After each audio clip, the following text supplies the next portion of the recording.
Hello and welcome to video 12 of the Licensing Education series by AIC, a partner of American Senior Benefits.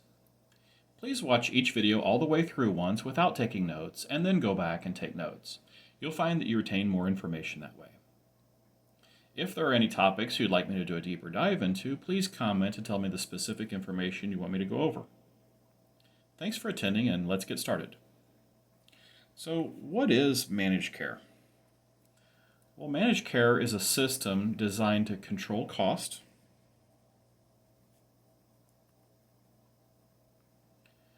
through a greater focus on preventative care,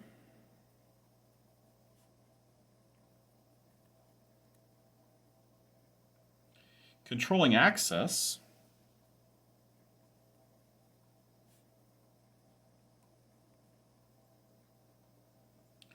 and incentivizing providers to use less expensive types of care.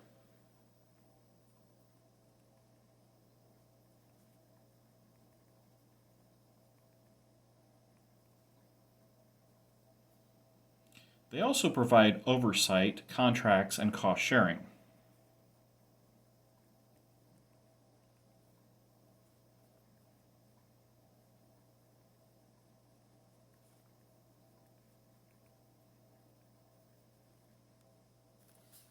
Some of the cost-sharing methods common to all types of health insurance are copays, which is a set amount of money that you pay for a doctor's office visit, coinsurance,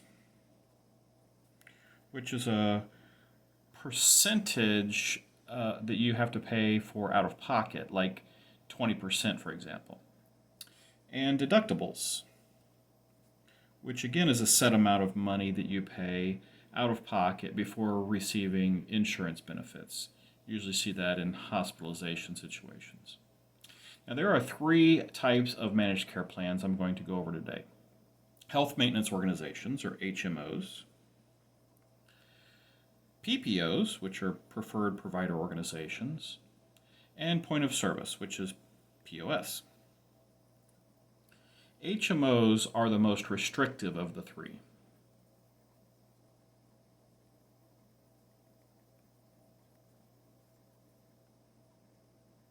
They're also the least expensive.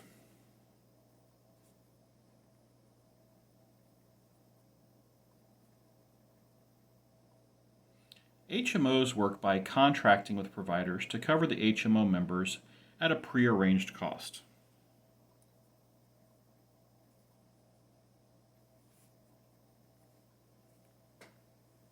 This prepaid care allows the HMOs to negotiate lower costs with the providers and pass those savings to the clients.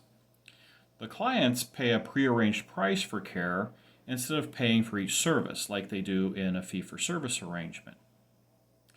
HMOs operate in what's called a service area.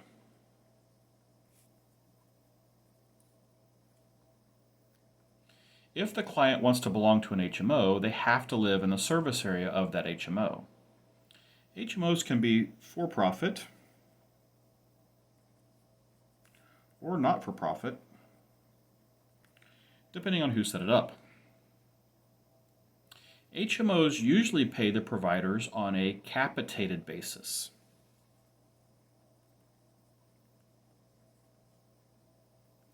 Capitated means per head. Just remember, like ball cap, it goes on your head. So instead of paying the group for Mary's biopsy, they just pay a set amount each month to the group for whatever she might need. So the less the subscribers use health care, the more the provider makes. One way an HMO operates is by negotiating with one medical group to provide services to the subscribers of the HMO. This is called a group model.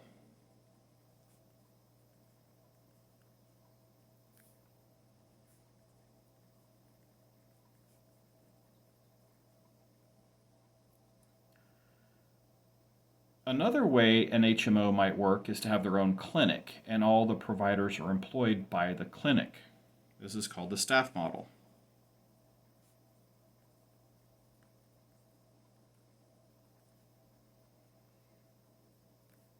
If the HMO contracts with more than one medical group, it's called the network model.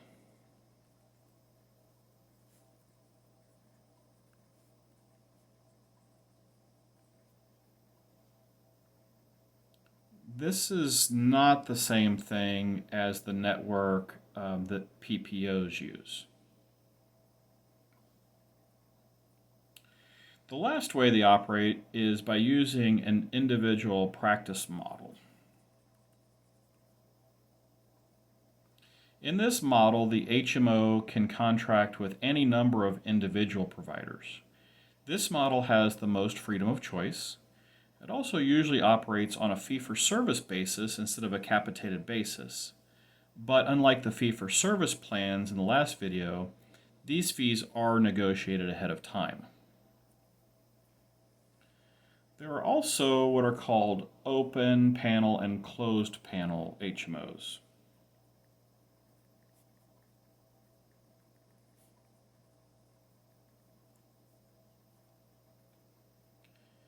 If it's an open panel, the provider can see whomever they want, HMO subscriber or not.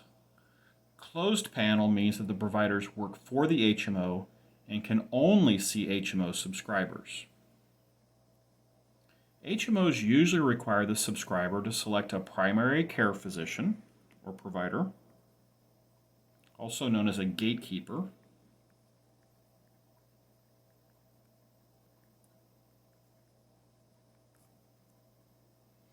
This person controls the subscriber's access to healthcare.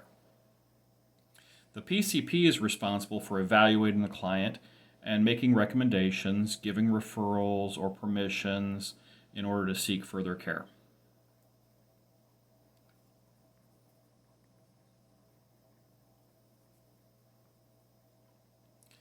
Since HMOs were so restrictive, subscribers started balking at the idea of joining. So in order to attract and keep subscribers, some HMOs began offering open-ended plans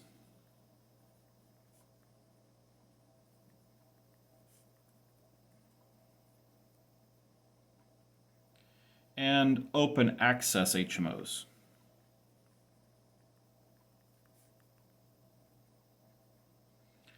Open-ended plans, or POS, point of service plans, became so popular that there's an individual topic in most study materials about it, which I'm going to go over in a few minutes.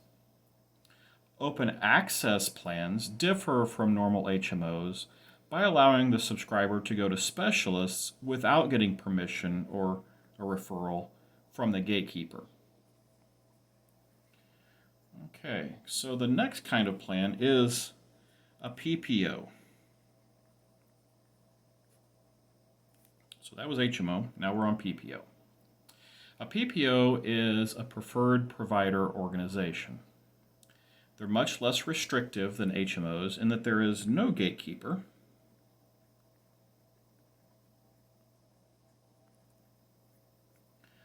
And no referral arrangement.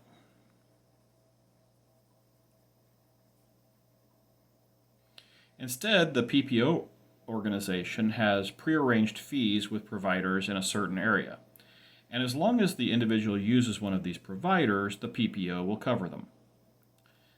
The group of providers that a person can choose from is called a network.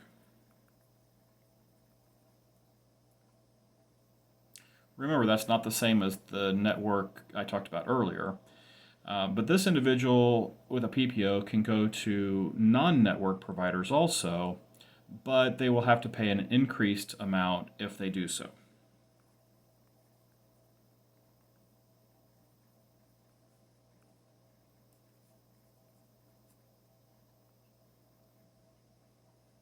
And finally, we have the point of service plans. The point of service plan is kind of like a combination of an HMO and a PPO. When a subscriber receives care in network, it works like an HMO.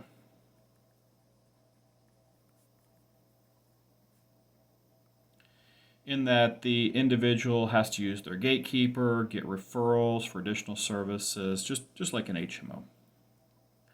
If the subscriber chooses to go out of network, there is no gatekeeper or referrals, but the subscriber pays a higher out-of-pocket cost.